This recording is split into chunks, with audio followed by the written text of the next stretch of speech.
గమనిస్తే బాగుంటుందని నా అభిప్రాయం. రైట్ మధుకర్ గారు. మనతో పాటు టీడీపీ అధికార ప్రతినిధి బాలగురుస్వామి గారు ఉన్నారు. బాలగురుస్వామి గారు నమస్తే అండి.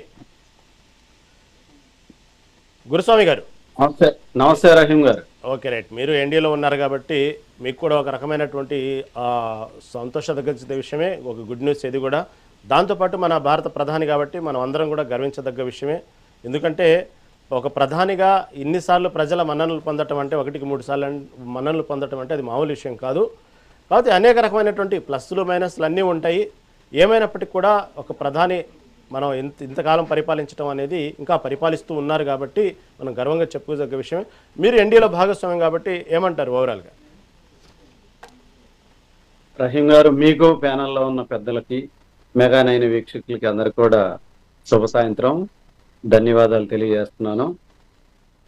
మనం 100% గర్వించాల్సిన అంశము, విషయం అని చెప్పి నేను మీ ద్వారా తెలియజేస్తున్నాను. ఎందుకు ఆ మాట చెప్తున్నామంటే, అనంటే ఇప్పుడు యూపీఏలో ఉన్న వాళ్ళు, అవతల వాళ్ళు ఏదో ఒక విధంగా బురద చల్లడం, మాట్లాడడం అనేది సహజంగానే చేస్తుంటారు. దానికి ఎక్కడ కూడా కంగారు పడాల్సిన అవసరం కూడా లేదని చెప్పి నేను తెలియజేస్తా ఉన్నాను.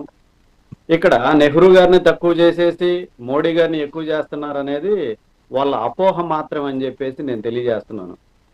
ఎందుకు అలా చెప్తున్నాం అంటే, నెహ్రూ గారు ప్రధానమంత్రిగా ఉన్నప్పుడు పరిస్థితులు వేరు. ఆ రోజు ఇన్ని పార్టీలు లేవు, జనాల్లో కూడా ఇంత అవేర్నెస్ లేదు. ఆ రోజు ఆయన చేశారు, కాదనట్లేదు. కానీ మనం ఒకసారి చరిత్రలోకి వెళ్ళి చూసేమనంటే, వాజ్పేయి గారిని 12 రోజులు 13 రోజులకు ప్రధానమంత్రిగా కూడా రిజైన్ చేసి బయటకు వచ్చారు. ఎందుకనంటే మెజారిటీ లేకపోవడం వల్ల. పెద్దలు నరేంద్ర గారు ఇందాక చెప్పారు, 1984లో రాజీవ్ గాంధీ తర్వాత సుస్థిర ప్రభుత్వం ఏదైనా వచ్చింది అని అంటే ఇప్పటి నరేంద్ర మోడీ ప్రభుత్వం అని చెప్పేసి వారి నోటి ద్వారా కూడా తెలియజేస్తున్నారు.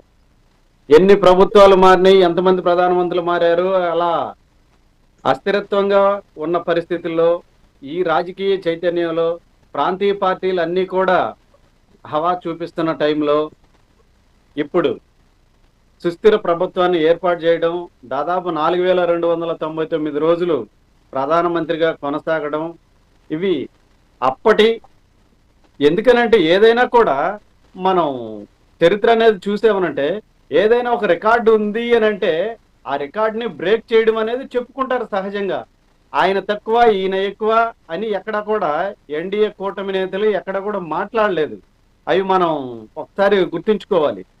ఇప్పుడు మనం మొన్నటిదాకా చూసామనంటే, అంతర్జాతీయ క్రికెట్లోకి ఇండియా నుంచి సచిన్ టెండూల్కర్ గారు 16 సంవత్సరాల కొన్ని రోజులతో ఎంటర్ అయ్యారని చెప్పేసి అది రికార్డుగా ఉంది అని చెప్పేసి మనం చెప్పుకుంటా ఉన్నాం. కానీ ఈ మధ్య కాలంలో ఐపీఎల్లో కొత్త కుర్రాడు వచ్చాడు, వైభవ్ సూర్యవంశీ. ఆ సచిన్ రికార్డుని బద్దలు కొట్టాడు. ఎందుకనంటే తనకన్నా తక్కువ వయసులో ఈరోజు అంతర్జాతీయ క్రికెట్ మ్యాచ్లోకి వచ్చారు. అలానే ఇక్కడ కూడా మనం చూడాల్సిన అంశం ఏంటంటే, ఇప్పుడున్న పరిస్థితుల్లో, ఇప్పుడున్న రాజకీయ సమీకరణాల్లో, ఇప్పుడున్న ప్రాంతీయ పార్టీ హవాల్లో ఒక జాతీయ పార్టీ ఇన్ని రోజులు అధికారంలో ఉండడం, అందులో కూడా ప్రధానమంత్రి మారకుండా 4299 రోజులు ఇప్పటికే కంప్లీట్ చేసుకొని నెహ్రూ గారు రికార్డుని మించి ముందుకు వచ్చాడని చెప్పే క్రమం తప్ప నెహ్రూ గారిని తగ్గించాలనే ఆలోచన ఎక్కడా లేదు. అలాంటి మాటలు ఎక్కడా కూడా మాట్లాడలేదు. ఖచ్చితంగా దీన్ని హర్షించాల్సిన విషయమే. ఎందుకనంటే మేము ఎన్డీఏ కూటమిలో ఉండటం కూడా మేము కూడా మీరు చెప్పినట్టు సంతోషాన్ని వ్యక్తం చేస్తున్నాం. ఖచ్చితంగా ఈ 3 పీరియడ్స్ కూడా ఎక్కడ ప్రధానమంత్రి మారకుండా కంటిన్యూగా ఒకరే ఉన్నారు. దీన్ని మనం హర్షించాల్సిన విషయం అని చెప్పేసి నేను మీ ద్వారా తెలియజేస్తున్నాను. ఇలా ఉండడం వల్లే ఈరోజు మన భారతదేశంలో పాకిస్తాన్ మీద సర్జికల్ స్ట్రైక్ చేయగలిగేమన్నా, కొన్ని విషయాల్లో భారతదేశంలో ముందుకు వెళ్ళగలుగుతున్నామన్నా, కొన్ని నిర్ణయాలు తీసుకోగలుగుతున్నామన్నా కూడా ఎక్కడ అభద్రతా భావం లేని ప్రభుత్వం ఏర్పడింది, సుస్థిర ప్రభుత్వం ఏర్పడింది కాబట్టి ఏ నిర్ణయాలైనా తీసుకోగలిగింది.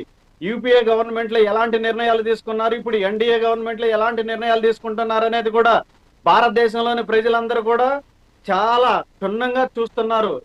మనం అనుకుంటాం మనం ఏదో చేస్తే జనాలు చూడరు కావాలా, తెలియదు కావాలా, సోషల్ మీడియాలో చెప్పుకుంటున్నారని కాదు. మనం మంచి చేసినా చెడు చేసినా ప్రతి ఒక్కటి కూడా ఈరోజు సోషల్ మీడియా ద్వారా ఏమి జరిగినా కూడా విత్ ఇన్ సెకండ్స్ లో బయటికి వెళ్ళిపోతుంది. కాబట్టి భారతదేశంలో ఉన్న ప్రజలందరూ కూడా మనం ఏమి చేసినా కూడా చూస్తున్నారు, గమనిస్తున్నారు. అందువల్ల మేము చెప్పేది ఎదుటి వాళ్ళకి, మేము చూపించేది ఎదుటి వాళ్ళకి అది నెగిటివ్ గా కనపడచ్చు, వాళ్ళు నెగిటివ్ గా మాట్లాడచ్చు. అంతే తప్పిస్తే ఎక్కడా కూడా అలాంటి అభిప్రాయాలు, ఆలోచనలు ఎన్డీఏ కూటమి నేతలకు మాకు ఎక్కడ లేదు అని చెప్పి మీ ద్వారా తెలియజేస్తా ఉన్నాను. ఓకేనండి. ఇప్పుడు మనతో పాటు జాయిన్ అయ్యారు కాంగ్రెస్ అధికార ప్రతినిధి కత్తి వెంకట